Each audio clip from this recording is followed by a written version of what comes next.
Welcome to My Healthy Broadband Live, a new monthly interactive broadcast designed to address the great digital divide and why it really does matter.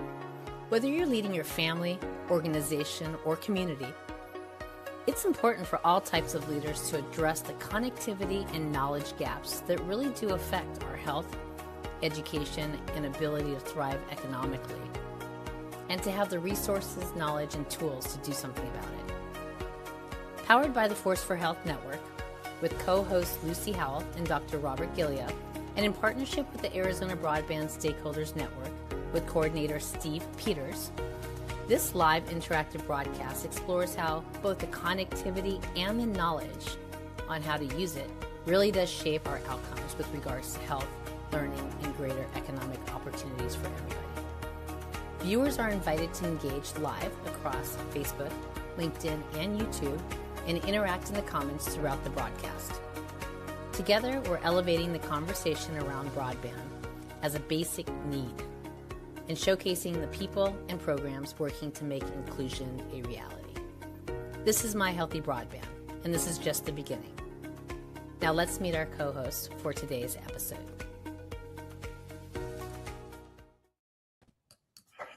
Alrighty, welcome everybody. Today is Thursday, April 9th, and my name is Lucy Howell. I'm the co-founder of the Force for Health Network, and I'm joined here with a special co-host today, of course, a strategic partner, as always, and proud supporter, Kelly Mukherjee, and she is out of the Arizona Enterprise Technology Office at Arizona State University in charge of community partnerships, the director of community partnerships, and is very, very involved and focused in on this digital inclusion space, as with some of her projects that you'll learn about a little bit more or have been learning about if you've been following our deal with her project called AZ-1, this cool interactive map with some storytelling going on, and also many other things that you are working on that I'm going to kind of pause and let you bring up to speed here.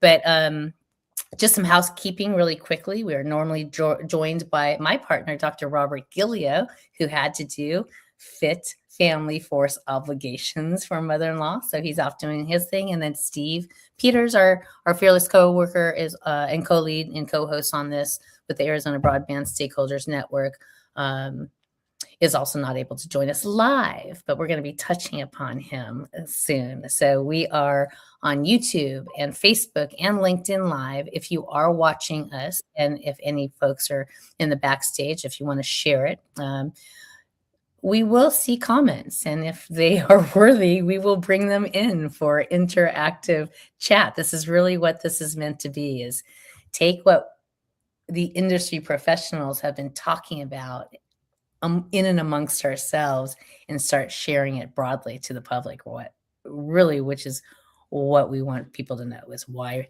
broadband matters and why connectivity actually does affect your health in so many different ways. So we're even playing with possibly renaming that. So totally open to getting some feedback here. So those are my opening thoughts before I go into what some of the cool highlights are this week. Just for some preview here, we will be bringing onto the stage for most of the show some student voices. That's pretty cool. So Kelly's going to be showcasing and highlighting 3 of the Arizona State University students that helped actually create some of the interactive digital storytelling. So this whole episode is about storytelling and how do we increase impacts through a simple thing called storytelling. But Kelly, yes, to me, before I'll kind of let you go into your part, but I'm just going to throw out what I'm excited about this week. First of all, my birthday was Sunday on Easter. I found out that only 21 times from 1600 to 2099 will that happen, and only twice in my lifetime. So that's interesting. And then that leans into Public Health Week that started on Monday, April 6th. Their theme this year is Ready, Set, Action. So I love that we're all about action And really, so thank you to all the public health leaders out there. And we're trying to do our role here in shepherding this whole message of why connectivity matters digitally, socially, and planetarily, we'll say. The Tuesday was World Health Day. For those that don't know, that was first started in 1948 by the World Health Organization. But to me, it's always a great time to just pause and ask yourself, like, what kind of responsible global planetary citizen am I? Like, what roles are we doing? And in the backdrop of that, pretty cool to see Artemis, for some strange reason, with all of the Challenger space expeditions and everything, it really didn't dawn on me that the last mission that was crewed, that had astronauts to moon, was 1972. Like, it's crazy. How long? It was 50 years ago, 1972 to 2026. And it's just very interesting to even look at this image 50 years later, right? And so I just bring that up because we're going to talk about that perhaps with the students a little bit later. And if it meant anything to you guys, I think that was interesting. And then Kelly, I want to kind of use this to pass it on to you, because I know you're very involved in many things across the state, one of which is one of the board members of AIDEN. You guys actually hosted a super meeting as part of Arizona Tech Week. So share with us what's on your thoughts, and remind everybody kind of what your role is and why you're even here with me today. Sure. Thank you so much again for having us, Lucy. You've been such a great advocate and community partner.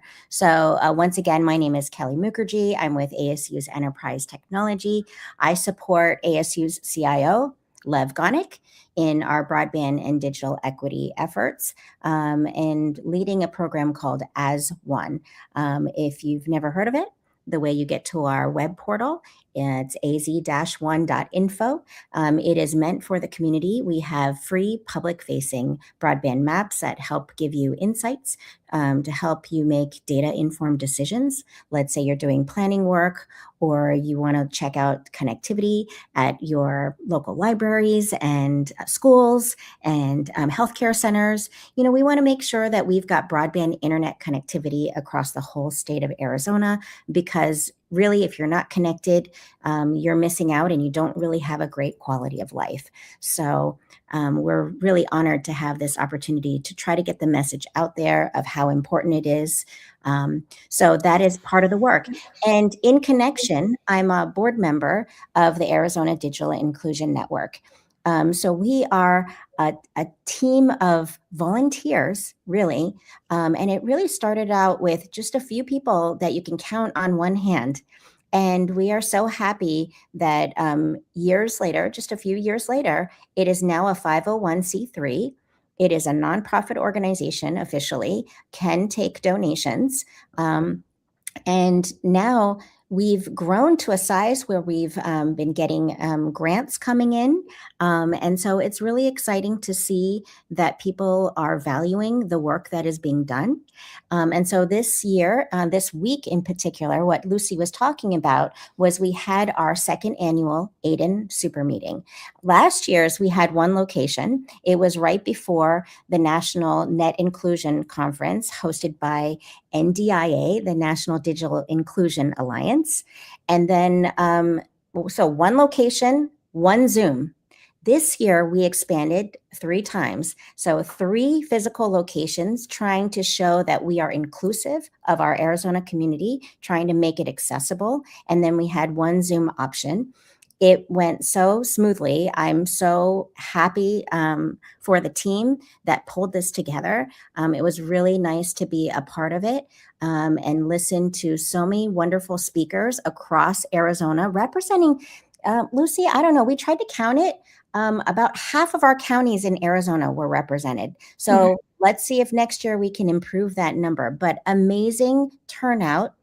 This year, we got to actually give a special award to honor Steve Peters. He has been the coordinator doing decades of work in this field, often volunteering his time and energy and expertise and connections. Like, he is so generous, right, with the people that he brings to the table every week. At I think at one point they were 7:30 in the morning. He got people to come and show up to his meetings. Now they're at 7:50, starting at like 8 o'clock. But people show up. He's got a great audience, and so it was a pleasure to give him a Lifetime Achievement Award this week, Lucy. And that was a big deal at the Aiden Super Meeting. And you guys kept it a secret. Like, it was that's one of the biggest things here. You know, we actually have some viewers, and I'm going to pull some comments in here. And for some reason, this LinkedIn user is not being identified, but yeah, it's been a great day for Aiden. They had the super meeting. I'm presented to the Arizona Library Professional Development Committee, and is now highlighted here. Mala, of course, has been featured on our show in the past, and as a dear supporter, she runs the E-Rate program for the state of Arizona. Thanks, Mala, for watching, and thank you for the birthday wishes over there. And of course, she offers her congratulations to Steve as well. So richly deserved. So thanks for watching there. Yeah, from my perspective as a participant, you know, oftentimes, and this is why we talk about the importance of digital connections, because sometimes an hour and a half of drive time, 40 minutes there, 40 minutes back, right, can be the difference of whether or not you can participate in community conversations or not. And I was really bummed that I didn't think I was going to be able to make it down there. And the fact that you guys had a Zoom option, and it was interactive. So you had the breakout Zooms, both in person and online, and it was done really well. And so thank you for that. And, you know, you drew from outside the state also, right? I have since even had a follow-up with one of the attendees from yesterday. And he was dialing in from Oakland as part of a senior training program that he's in partnership with AARP, right? So it's like this ripple effect that happens, which is kind of cool. But, you know, I knew that the 15 minutes would go by so quickly, and I'm just chomping at the bit. I've got all 3 students in the back here. So you want to do, I'm going to like bring this slide up, and maybe you could do a quick introduction as to why you and I decided that this might be a cool topic to focus on this week or this month. Happy to, Lucy. Thank you. Today, I am so honored to introduce to you 3 of our AZ-1 student storytellers. Sorry about that. The students are ASU students. They're actually all graduating this year, so it's pretty special to catch them right before graduation. We're about a month away till they graduate and finish their degrees.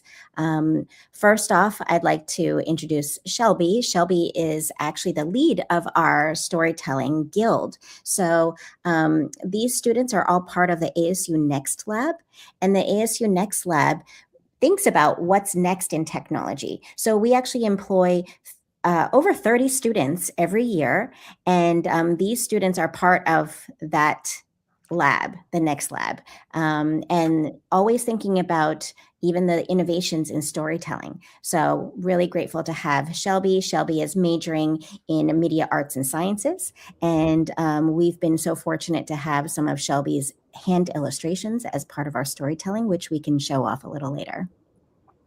Next, I'm happy to introduce Lakshya Dharwal. Lakshya is a biomedical engineer studying at ASU, and Lakshya is always just happy to take every opportunity that comes his way. So we're really grateful for that, and we can talk a little bit more about Lakshya's work.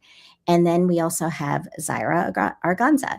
And Czyra is also a biomedical engineer studying at ASU, a go-getter, and has done some beautiful back-end audio editing work for some of our pieces. So excited to have the whole panel here today. Lucy? Well, that's awesome. Hey, you guys, it's great to meet you. And thanks so much for participating. I'm a little jealous that Kelly got you guys all. And this is part of what we want to roll into, is like being able to almost gamify your participation on behalf of ASU into what we call the reality health games, right? So that we can kind of like pit some teams up against each other when it comes to content creation or being able to share the content that you've created, because it's all done in the spirit of public health. Right. So I wanted to ask a couple quick questions. First of all, I'm always curious what draws you to these projects. So we'll go around the room. I'm going to kind of maybe change views here, and maybe I'll put Shelby, since I believe you are, I guess, kind of a senior leader on the team. Tell us about what made you choose this? How did you even find it? And we'll start with that. Who are you? What are you studying? And what are you, and how did you find it? Why did you choose it? I don't know if we can hear you, Shelby.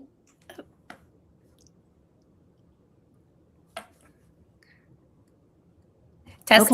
Okay, we'll go to Lakshya, and we'll see if we can get that. Hopefully, maybe Shelby, try and come back in the studio and come in and just make sure mic's on, and then perhaps check settings, and we'll see if we can get that fixed. But go ahead, Kelly, introduce. Sure, you've already. Yeah, Lakshya, go ahead. Why don't you tell us your origin story of how you came to Next Lab? Okay, so hi everyone. First of all, my name is Lakshya Dharwal, and I'm a biomedical engineering student at ASU. And I joined Next Lab in 2023, September, and I joined the Digital Storytelling Guild. So it might seem a little weird that I'm in biomedical engineering and also doing all of this storytelling work, but it has kind of been a latent passion of mine, storytelling. And so I think in 2024, as part of the Next Lab collaboration with AZ-1, I joined the AZ-1 storytelling project because I was also like really interested in how broadband affects real people's lives. Like at first, I saw it just as a technology and infrastructure issue. That was my initial perception of broadband and technology, and all of the stuff that we actually talk about today. But like through these stories, I realized that it's also about healthcare, education, opportunity, and whether people feel connected to their communities or not. So it's about a lot of things. Broadband, you cannot just label it as whether the internet is there or not or something like that. I found out it's a multifaceted platform. I'm going to circle back and ask, as a second layer of questions is kind of sort of what you learn in key takeaways. So hold on that. But and is it Zyra's? Zyra. Yes. Zyra, how did you find the AZ-1 map? Why did you lean into digital storytelling when you also are a biomedical engineer, right? Yes. So I actually joined Next Lab last year, and then this AZ-1 project got assigned to me. But at the same time, I've always just been very passionate about storytelling. As a matter of fact, I was a student journalist before in my high school, and I led like our journalism team in the school. And so I've always just been really interested in like telling stories and being able to talk to real people and talk about real stories, but with connectivity, I feel like this has always been a very interesting topic to talk about, especially with the development of technology right now. And so when I heard about this project in Next Lab, I was immediately like open to, joining the team and just being able to contribute in however way I can. So yeah. I'm curious, all three of you, are you from the state of Arizona, or are you coming in from somewhere else? So I am from the Philippines, actually. I was going to guess. I'm Filipino. I can always tell. But, but yes, I wanted you to say it. But how long have you been here in Arizona? I moved to Arizona for college. So I moved here in 2022. So yeah, like. Okay, so the United States and Arizona, this is a new experience for you. Yes, right? Yes, definitely a life-changing chapter. What about you, Lakshya? Oh yes, I'm from India, and I'm from a place in India called Rajasthan, and that state has quite a similar weather like Arizona. So Mm. it's not really big of like that much of a difference for me. And when did you come? I also came in 2022 for my undergraduate degree, yes. Okay, interesting. And Shelby, hopefully we fixed the mic. Let's see. Yeah, can you hear me now? Yes, perfect. Perfect. Yes. Tell us a little bit about yourself and what drew you over to Kelly's project. Yeah, for sure. Ironic that we're having tech issues when discussing broadband, but And you know it, we roll with it, don't we? we get through it. Exactly. Yeah, so my name's Shelby Cavanaugh Toft. I'm a senior undergrad in media arts and sciences with a concentration in English at ASU. And yeah, I joined Next Lab in, I want to say 2023. I've been here for a while, I think almost 3 years now. And I was promoted to the digital storytelling lead in, I think in the summer of 2024. And then this was my first project as a lead at Next Lab.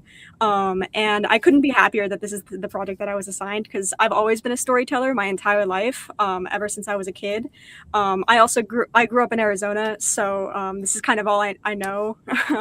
But yeah, no, it just like getting to tell stories and getting especially to learn about other people's experiences was not something that I've ever pursued in my life. So getting that opportunity here, and learning about, all of the different like working parts that go into supporting broadband in Arizona, and also just, globally.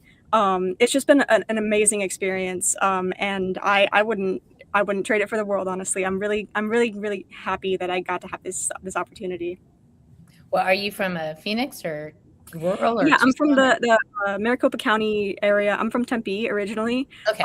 So it's not very far to get to. Right. But it's, I always think it's so interesting to stop and just recognize each other's perspectives instead of just assume and push through. I think that there's so much value when you uncover the onion. My family always thinks that I ask way too many questions, but I'm like, how do you get to learn? Yeah, that's part of storytelling, right? There's no such thing as too many questions. Yeah, that's right. I come from magazine world building. I love the photographic element of things that happen so that we can tell those stories, afterwards. So, and in this digital world that we now find ourselves in, where coding and the technology maker aspect of it is starting to lean towards the commoditization of that skill, it does get to lean back towards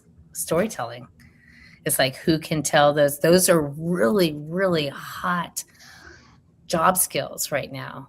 And anybody that's in storytelling, I will just hyper amplify that you should really be thinking of it in a mixed media. Like, I think of the Force for Health as an omni-media producing platform. If there's one thing to know, then we're going to make it as a song. We're going to make it as a quick 10 facts did you know. We'll make it as a storytelling piece. We'll make it as a broadcast live. We'll make it as a infogram. We'll make it as a 10-second, 30-second, or 60-second deal, right? So I think that you guys are coming out of this at a great time.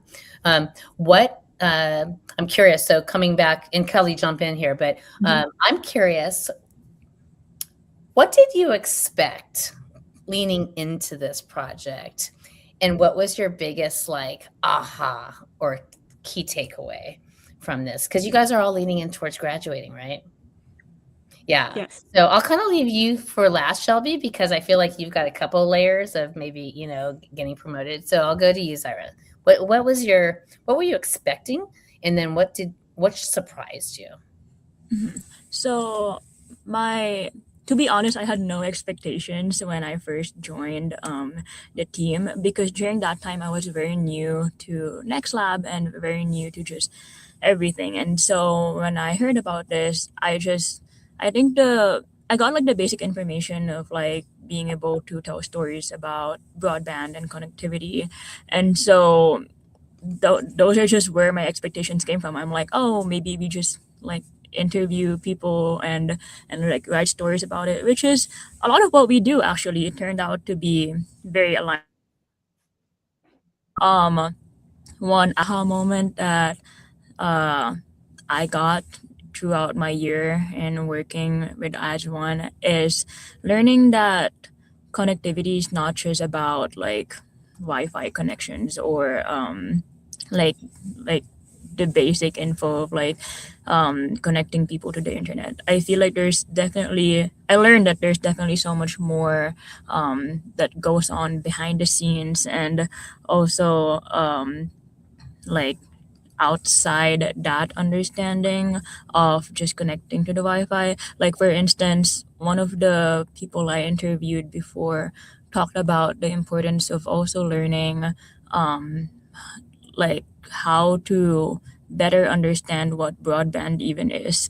Like I guess I'm referencing the broadband consumer fact sheet for this example, like a piece of resource that allows users to better understand the technical aspects of broadband. Like let's say why does the Wi-Fi suddenly like slow down in the middle of like the night, like stuff like that. I feel like when we think of connectivity, of course the very first thing that comes to our mind is Wi-Fi, and for obvious reasons, right? But being in this project and being able to talk to different people and tell their stories also really taught me a lot about the deeper layers that go with it. So yeah. I like that you said that. And I've got Aaron Lorandos, who is just, another hero here in the state, coming from the library systems, now consulting with Humanity that provides hard, the devices, the computers and the pads and stuff. She's actively watching on here also. And I'm just bringing up one of her comments, and it's not to be negative at all, but the need to be able to tell effective, real, and authentic stories raises the bar, right? I mean, we're living in a world of AI crap, I'll just call it, and I do think that there is going to be that need and the desire for brands to be able to hire people that can tell their stories, right? That's really what it's all about. Thanks, Aaron. And then, of course, I just connected. Connectivity is not about Wi-Fi issues. I mean, the U.S. Surgeon General actually has a report on how social isolation is an epidemic, and especially for our seniors. So, I mean, if there's some type of connectivity that we can connect the youth to our seniors, and so we get a double whammy impact, right? Both digital connectivity and then social isolation, that would be awesome. Lakshya, what were your expectations and kind of your biggest aha moments from your experience? Yeah, so I would say much like Zara, I literally had no expectations. I was just thinking that, okay, we'll be telling stories about broadband and internet and connectivity. I was kind of skeptical. How interesting could that be as a project of storytelling, But my biggest takeaway, I would say, is that I learned that broadband is not just about the internet, like Zara mentioned. It's also about like whether a student can do homework. Like I did a story on homework gap and how that's something which is very real. Like some students have internet connection and some don't, and so the students that do not have internet connection at home, they kind of lag behind in studies as compared to the other people in their classroom. And it's also about like access to therapy.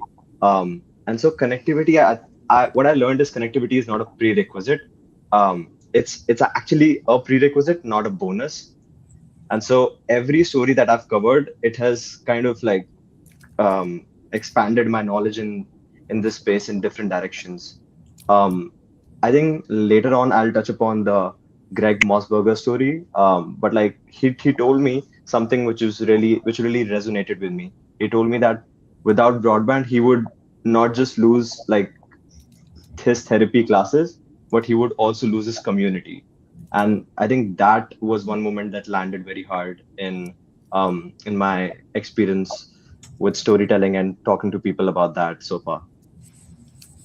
I think that if I show I can't type fast enough, or I need, an assistant producer like a student from ASU or U of A during some of these things. But connectivity is a prerequisite, not a bonus, and that's kind of what we've been trying to share with people that, and you hit it right on the head. Yesterday in the Aiden meeting, in one of the breakout sessions, part of it was, okay, how important is connectivity for health? And, you read down 8 different things. Well, telehealth appointments and, my prescription management and, even health tracking. And you read all that down. You read all of those lists, and they weren't wrong. Of course, those are the direct things.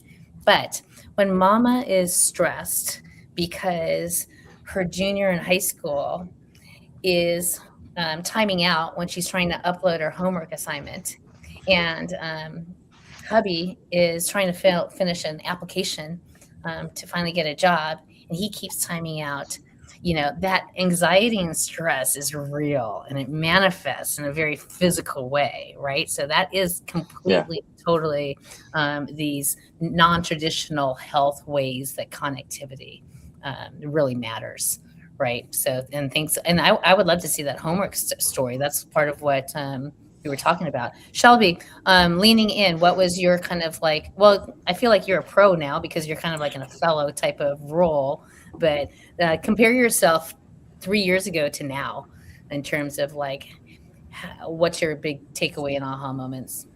Yeah, wow. Well, 3 years ago, I didn't know what I was doing. And I think I have a better idea of it now for sure. Becoming the lead of this project was definitely like a really big moment for me because I'd never really been in this much of a leadership role before. I was a section leader in marching band, but that's a very like internal thing, whereas this has a lot of outreach to the wider world, and I'd never really been in charge of something like that. So my expectations were that I was going to fail, honestly. And especially in this project, it being broadband being such a technical thing, and internet access being like, there's so much to it. I didn't know like where to start with it and like how to tell a story that was like Lakshya was saying, like, how do we make this interesting? But doing this project and talking to all these people, I think my biggest takeaway is that like, we think of like broadband connectivity as like sort of a high level thing, something that is like very like government controlled or like just sort of above what we understand. But really it's not at all. Like I got to talk to so many people, and it made me realize that like a lot of connectivity, a lot of what makes everyone able to connect to the internet is like people. Getting to talk to Aaron Larandos and Derek Masseth, and even Mala, like knowing all of these people are what is behind, and so much more, of course, not just them. So many people are behind this force of connectivity and getting it to more and more people. And it's just been amazing to get to talk to them and just realizing just the human impact that goes with connectivity. I think that's probably my biggest takeaway, and what I'm proudest of to have learned. Aaron is applauding in the background because, of course, this type of experience, which is what we are such a huge proponent in project-based learning, is pre-apprentice work, right? Being able to manage a team and really kind of make sure that deliverables are met and timelines are. It is a different world, but holy cow, how much growth comes out of just one semester of that. I have a couple, Mala, all 3 of you started with no expectations, which is the best thing. And you brought different skills and backgrounds to this effort. And now you've got probably, I'm going to guess, maybe at least 5, if not 8 different platforms that maybe you weren't as comfortable with in just being able to create these stories, whether it's in-person interview, whether it's the map. I'm kind of curious. Let's have that conversation. There's human to human connection, right? Which is just that level. And like here at the Force for Health, we love to use a 360 anatomy of the human body to amplify what's actually happening with the difference of stage 1 colon cancer versus stage 4. And my partner is very, very good at it. He's like I call him the Mr. Rogers of storytelling because of how he uses digital tools. I'm fascinated at the digital tool of the map because the storytelling then is complemented and amplified with the data and the mapping. How much did you guys work with the map, or had to? What was your key role in the storytelling? So I guess I can speak on that because I have played with like creating maps on a couple of stories. And a big proponent and a big helping point in creating all of those stories has been Kiera. She has been a part of the AZ-1 team, and she has been helping us with the maps and upskilling in it. But just to like bring highlight to this mapping part of our storytelling, I would say it plays a huge part in going in more diverse directions with our storytelling and having like more options of getting the interaction of the viewer, just like making the viewer feel more interactive in the process of reading the story, or like getting um, like translating data, which is just numbers, into a simpler format. And it just translates so much when you see it on the map, and the impact it translates so much like in like when you read it as a viewer, I believe. And so I think a lot of these stories, uh, although they do cover parts of Arizona, but they highlight impact that has been a huge part of, I think, the broadband development and technology of, I think, the entire country. Because I've worked on stories, like I've interviewed Rolando Alvarez, and he was working on a middle mile strategy program, which was laying down fiber through the highways. And I think that was a really interesting story, and how he said something really important, that middle mile infrastructure is is only about long-term investment, and it's about long-term planning. So broadband, the infrastructure aspect of broadband is very focused on how you plan it in a long-term aspect, and how you can do it feasibly, and with a long-term vision. So short-sightedness is something which is not a really great quality when you are at the infrastructure level, or the policy level, like working as in that position in the broadband space.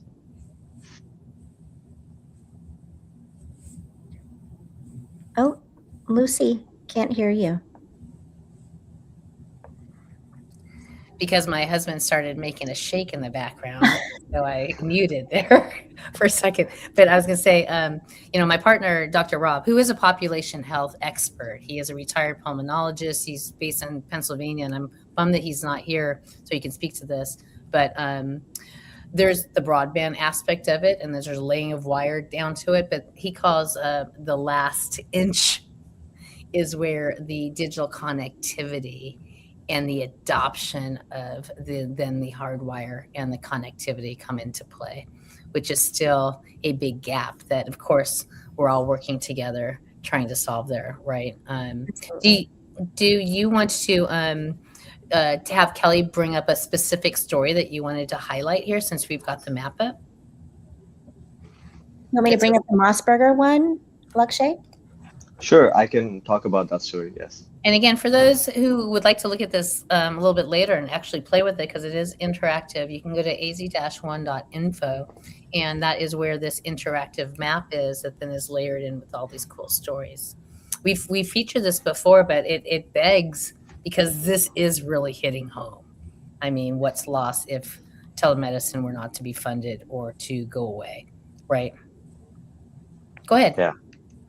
So I just think that this mapping aspect is another feature that is added to our skill set of storytelling, which just makes things much more interesting. But just trying to put some highlight on this story. So this was the first story that I covered at AZ-1, and this has been one of the most special experiences for me, because this is one of those stories that really stuck with me. And it was about a man named Greg Mossberger, and he was suffering through Parkinson's disease, which is a progressive condition that affects movement, speech, everything. And so the story was that before COVID, managing it meant in-person therapy, support groups, specialist appointments, and then the COVID hit, and all of that disappeared overnight. And for some reason, for someone whose condition is actively progressing, that is not just an inconvenience. I think that directly affects the health. And so what happened next is, and what made the story so powerful was that Greg found Zoom, and through broadband, he started attending virtual voice sessions, movement classes, and support groups through the Muhammad Ali Parkinson Center, and suddenly had access to specialists from New York and Montreal, and he could never have reached in person. So, but more than I think the clinical access, he found a community, and that was one of the most important aspects of this entire journey for him. When I interviewed him back in, I think, 2024. And so people going through the exact same thing, he told me directly that there's something special about being in a group of people who just get it. And so I think the connectivity aspect of broadband that he leveraged during the COVID period, that was really beautiful. And I think that connected with me and stayed with me in this storytelling experience. And I exactly, I love that. Do Shelby or Sarah, do you guys have kind of like that? Oh my gosh, this touched me. So, one of your favorite stories that you'd like Kelly to bring up or speak to? I would say the E-rate stories actually. So I wrote three different E-rate stories. And of course we got to feature Mala for this story. This is that story series was like my first story for AZ-1, and so I really enjoyed writing this story because when I first wrote this, I honestly did not even know what E-rate was. And so as I was writing, I was also learning about this whole information. And I think it really made me realize the role of libraries, like public libraries in Arizona. I remember one of the three E-rate stories I have highlights a certain like community member who has been going to that library to use their internet for like several years. It's like over 10 years or something. I think it's like even since 90s if I remember correctly.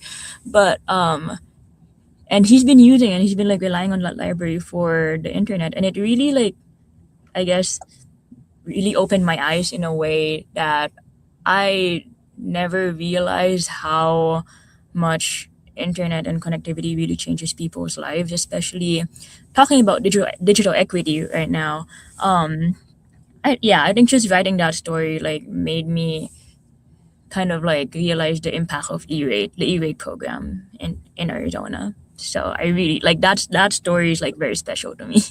So yeah. And I love that you said that. You know, I'll show kind of Mala's comment on here, and she's been active at access, affordability, adoption. Of course, she was just recognized for like 50 plus years of commitment to this space. In fact, our last month's episode is all about Mala. So it's interesting that we just really kind of take things for granted. You know, we think that we're going to walk into schools and communities and they're all going to be fully connected. And then you just go. You're representing India and the Philippines, right? Coming in here.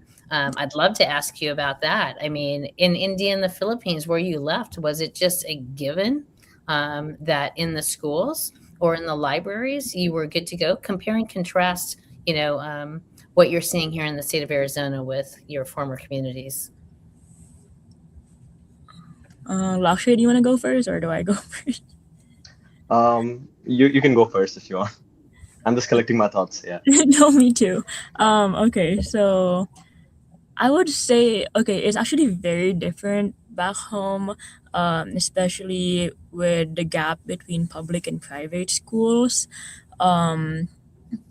Like, how do I say this? Even with with that big of a gap, I think it's more evident to see the impact of like connectivity, because if you go to public schools there, a lot of the public schools back home suffer from like lack of resources, not just Wi-Fi, but like even physical books, even computers. So they wouldn't even have like all these like rooms to support connectivity in the first place.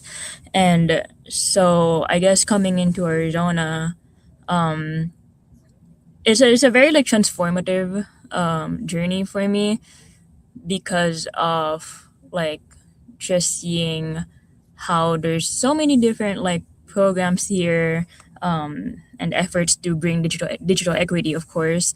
Um, so I guess like that whole journey, like seeing different parts of the world and how connectivity affects very different places, really like teaches you in ways that you don't get from like sitting in a classroom. It's definitely an experience. So, and that's why I like storytelling as well, and that's why I guess fell in love with this whole like storytelling process. Is because with storytelling you kind of like you're able to connect the story to real people, and it's a way of like actually pushing people to care about issues like this, and make it visible, like make it, I don't know, like emphasize it in a way like why should they care about this issue. So yeah. In Lakshya, how was your connectivity access to library in India Yeah. coming in here? So yes, I would also start with how Zaira did because I think it's very different from what it is in the United States. And when we talk about the connectivity and broadband infrastructure in India, I think there's a very important point of time that we have to mention. That was the Geo revolution in 2016. So what happened then? Before 2016, a lot of the India was not online because the prices of the internet and just like mobile connections and trying to get broadband, everything was very expensive. And so only the upper middle class or the privileged class could afford uh, getting online, publishing content, or watching YouTube videos. So a lot of the content was just restricted to that specific set of people. But what happened in 2016 was that internet was suddenly free. So there's a company called Geo, which launched a program because a really rich person, Mukesh Ambani, is funding that. And so he launched a program to just onboard people where he gave out like SIM or internet connection for free. And so everybody just logged in, and a lot of people who could not afford getting online logged on to that program. So about I think somewhere in hundred of millions or about a billion people just came online. So that was a huge thing in India. And so 10 years ago, that's 10 years 2016, ago. just like yesterday, right? Yes. And it was Yeah. pre-COVID, but it's a trip.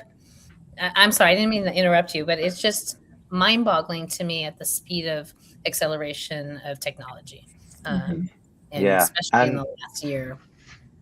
right, you're absolutely right about that. And I think because of that, because there was so much diversity that now with all of the people coming online and getting access, getting a place at the table to voice their opinions, and just talking about the diversity of content that came in the Indian subcontinent.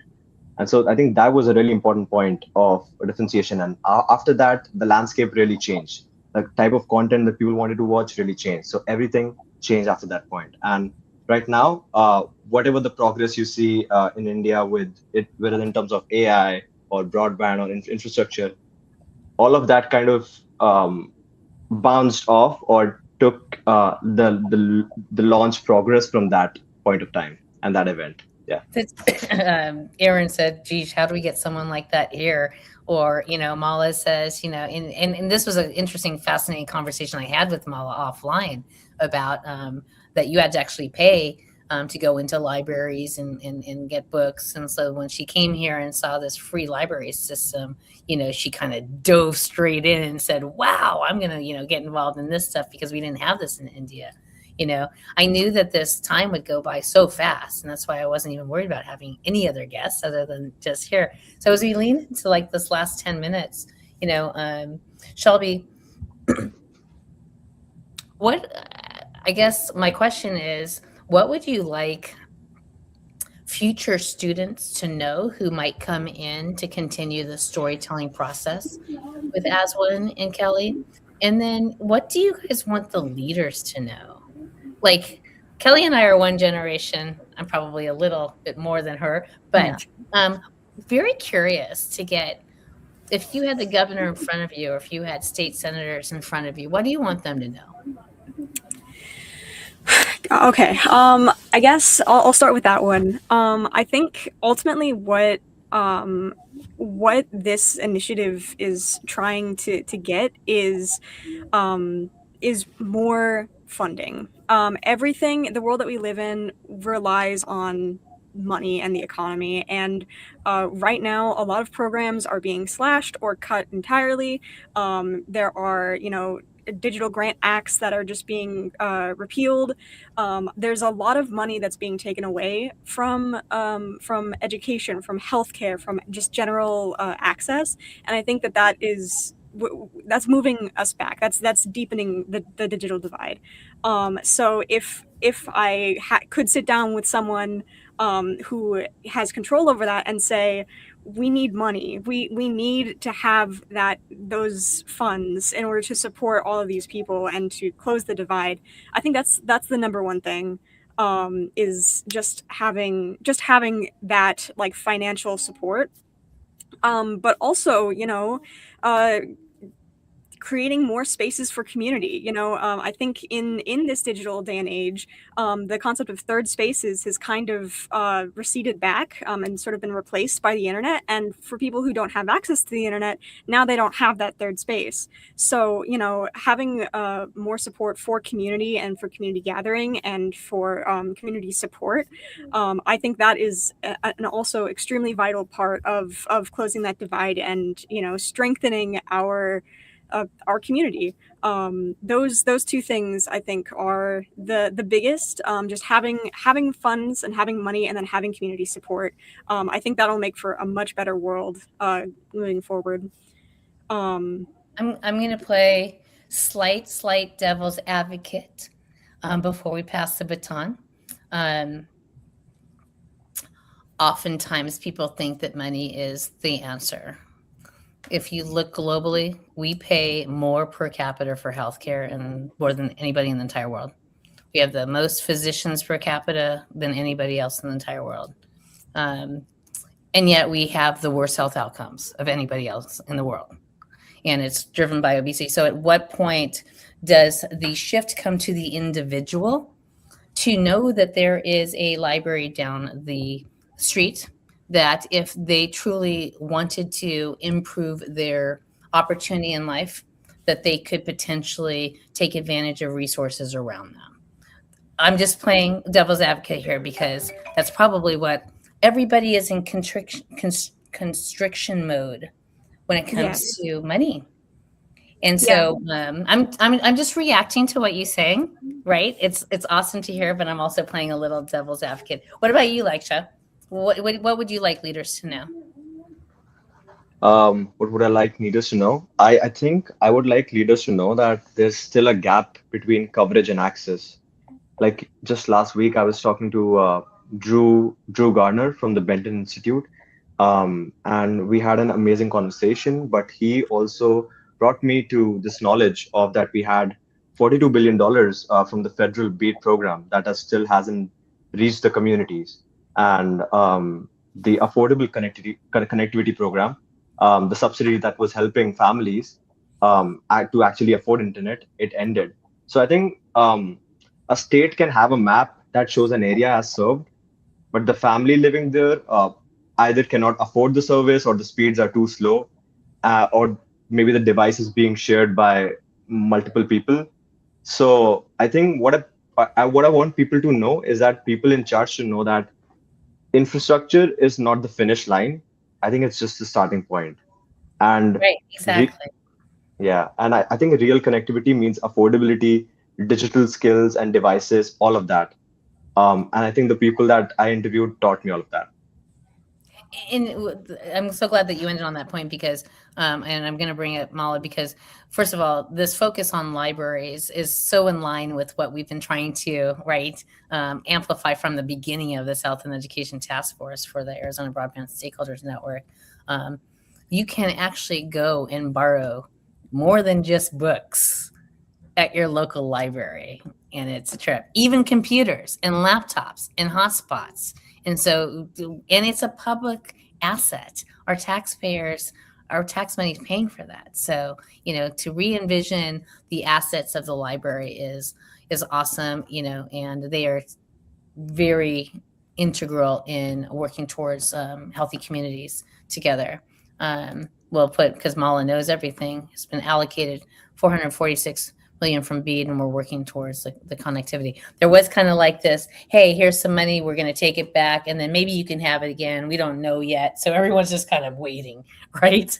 But in the meantime, there's a whole bunch of free stuff, and there's a whole bunch of low-cost stuff. You should not sit on your heels and not act because budget's not there. That's all I'm saying. That's a big part of what the Force for Health is all about, is individual actions, and then we'll put some pressure on the group leader so that hopefully in the middle we can, burn that candle at both ends. What about you, Zyra? What would you like leaders to know? I think what I would like leaders to know is that digital equity is not just an abstract policy issue. It's not just like an either or. It's more like a need, especially in this day and age right now with AI development, with technological development in general. I feel like and like what Lakshya said earlier, like connectivity is not just about like Wi-Fi and all that. It also comes with the digital skills that people need in order to be able to like use Wi-Fi or maximize the resources available on the internet in the first place. And so like if I could sit in front of like policymakers right now and just tell them something, I think I would want to like make them realize that funding, or not just funding like what you said, but like all the decisions that they make affect millions of lives. Like for, let's say, digital equity, access to Wi-Fi, like that also affects access to healthcare. That also affects access to education, to jobs, like to workforce. And I saw this very evidently when we got struck by COVID-19 last 2020, and I was back in the Philippines, and it was a very terrible like impact for our country. I knew people who had to drop out from school because they didn't have a Wi-Fi connection. And so like, yeah, I think that's just one thing that it's really important. If you're a policymaker, you have to like really be able to assess like these decisions because it affects so many lives. So yeah.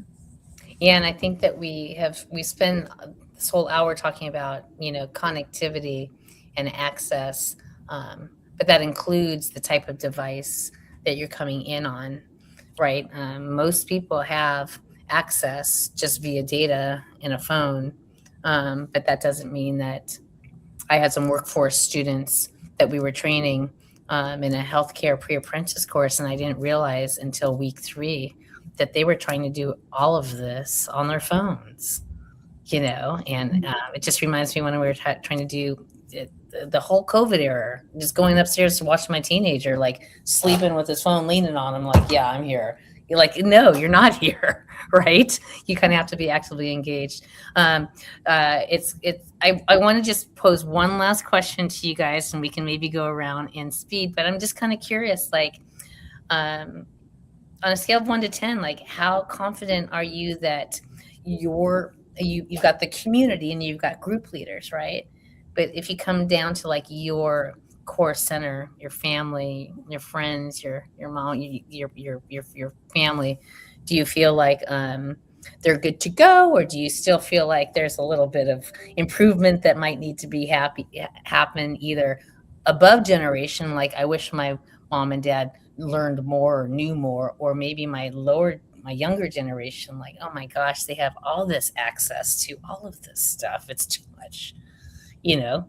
How do you comment about fit family force reflections when it comes to Wi-Fi and connectivity? Shelby? I mean, I think I was really lucky growing up because my both of my parents are in education, and they are they're as we were kind of coming into the technological age, they were sort of on the front end of like learning about it, because it was important to as technology became more important in education, you know, they had to keep up with it. So I think my perspective is that I'm very glad that this sort of development has worked out for them and my family, but I also think that that was in large part due to privilege, and that, you know, because they were sort of forced to learn about new technologies for their careers, that they had that opportunity. But I think that, you know, that being said, there's still a lot of people who didn't have that access, and that definitely needed to know more about it, and they just weren't able to. And I think that affected their lives. So I don't know if that's Maybe exactly. I'd say like a 7 or an 8. Like you've got a pretty confident and positive feeling about how your family is adopting and Yeah. using Wi-Fi connectivity, etc. How about you guys? Do you feel the same, or just curious how this affects your family and how? I think for me, I would say like a 6, like a 5 or a 6, I would say. Especially towards my parents, I wish they had more of like the digital skills, but I do get that, you know, during their time, like the like internet and like technology isn't as advanced as today. But like what we said earlier, connectivity comes with the digital skills, in order to be able to maximize it. I know my mom and my dad, like they would oftentimes still fall for like scams or like fake news, you know. But other than that, like I think the rest of my family and my friends, like we are pretty much like equipped with the skills needed, and we are able to like adapt, especially with AI right now. It's very rapidly evolving, and I feel like that it's definitely needed that we must adapt to it, right? So yeah, I think it's a 6 for me. Yeah. They do say that the Filipinos are the most socially media Yeah. country. Yeah. I digress. And Lakshya, what about you? How would you score your fit family force readiness? Yes, I think my rating would be somewhere around the same border, like same line, 6 to 7. My parents are, I think, getting really well equipped with the use of technology, and also I think AI has uh, brought down that learning barrier.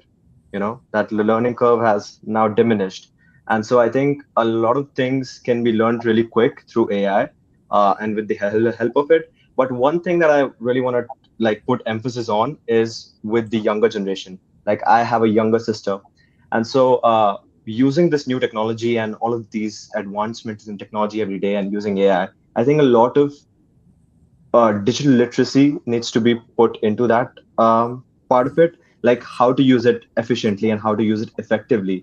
Because you can use this AI to, help with your assignments and stuff like that, but how to leverage it better and actually understand what you're learning, I think that's really important. Yeah, and safety and risk, right? Yeah. Sometimes I'm like, wow, I feel like sometimes our students from other countries are coming in more intellectually prepared, even though they might have not as strong as, a history with connectivity, because there's a plus and a minus, right, to all the information. But so Kelly, gosh, you've been so quiet, and I've totally been like running with I this. wanted the students to really speak because they're shining, and they're graduating soon, and so I intentionally was trying to stay in the shadows. But as you can see, we have been so lucky, Lucy, to have such talent. I think they showcased today why AZ-1, is so lucky to have students driving the voices of our community. And we're so lucky. We're going to miss them, really, when they graduate in May. They've been a treasure for us, and we hope to bring in a new class of students to be our storytellers, and we're hoping we can keep the AZ-1 storytelling moving forward. Yeah, we would love to elevate the AZ-1 storytelling opportunity to perhaps co-host a segment of this show, right, in our deliverable, so it's fully student prepared. We've got some updates from Malin. So yes, oops, not that one. It was just that we are actively waiting for NTIA guidelines for the remaining 500 million for the digital equity. That is the stuff that was more training in digital health literacy and competency and skills. And I got to show this because I just love her for saying that. We're working with community to become Force for Health ambassadors and help their elders to learn about staying healthy. So I think that that's awesome. Well, you guys just earned a complimentary Force for Health ambassador membership, and we work with fellows all the time. So I mean, it would be interesting to take what you've learned storytelling wise and almost use some other tools that we could help show you how to use, especially bioengineers, but also storytellers, right? And if you wanted to stick around and keep creating content for the purpose of, this population health initiative, we are happy to have you. Okay, so thank you so much for joining. Last comments around the table. Kelly. Thank you for having us. Shelby. Yes, thank you so much for this opportunity. Lakshya? Yeah, no, just so glad that we got to share our journey and talk about all of our journey. And this was kind of like we're about to have a storytelling podcast, and this was a pre-fire before that, so we got prepped up for that also. But that's right. Actually, let me just carve out 20 seconds, 30 seconds. Tell us about that, because I know Kelly was excited about that. So yes, AZ-1 is now branching off into podcast as well. It's like another medium of storytelling. Mm-hmm. It's not much different from story maps, but I think podcast allows for more raw and natural conversations, just like this one. This was a podcast. So this was amazing. Yeah. But now AZ-1 is also doing kind of a similar thing, where we'll be interviewing guests across multiple domains in storytelling and in broadband, and talking about their amazing work, whether it comes to policy and infrastructure and all of that. And so, yeah, really excited to do a couple of podcasts that I will be probably doing till I graduate. It speaks to the point that I made earlier in that as storytellers, we need to be omnimedia, right? Yes. And there is a huge difference. My husband does radio. He does the pre and post game shows for the U of A football team, right? They have no prep. They just get on. Well, they prep because they have to know their stats, right? But it doesn't matter how you look. And I take that back also because they actually stream to YouTube. But I'm just saying they don't have graphics. They don't have to support the production like a video or live broadcast has to. But there's beauty in that also, because you're right. You're just coming in on one sensory. And the other thing is I've been starting to create songs for messaging also, and taking a song in 16 different genres and then seeing how, if that affects your adoption of that message, and learning techniques. So we are looking forward to continuing to work with you. Cyrus, sorry, I didn't mean to take your last minute away. Oh yeah, I just wanted to thank you for this opportunity. It was such a fun way to talk about connectivity and storytelling, and like what Lakshya said, I think this is a great opportunity to all for us to also prepare for our podcast in AZ-1. Very similar, but yeah, thank you. To me, it's a perfect rehearsal place because, like I said, we strive to be perfectly imperfect. Okay. But we still want to be public facing. We want to bring important messages out to the community. So thank you everybody for joining. I will be in touch. Kelly, thank you so much for being that nimble, awesome co-host for this month. And we will see you guys next month in May. Have a great April, everybody. Take care. Thank you for joining this episode of My Healthy Broadband. Today's program brought together cross-sector leaders committed to advancing digital equity, highlighting how broadband access really does truly empower overall health, education, and long-term community well-being for everybody. On behalf of the Force for Health Network, special thanks to our co-hosting partner, Steve Peters, and the Arizona Broadband Stakeholders Network Health and Education Task Force. And of course, to today's featured guests.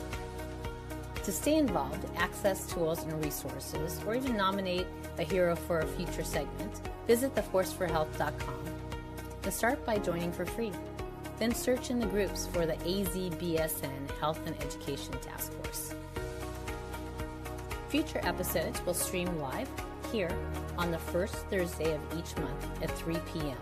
Arizona Mountain Standard Time. Let's keep tackling the great digital divide together. One story, one connection, and one community at a time. Until next time, stay healthy, stay connected, and remember, be a force for health, for yourself, your family, and your community. Thanks for your time.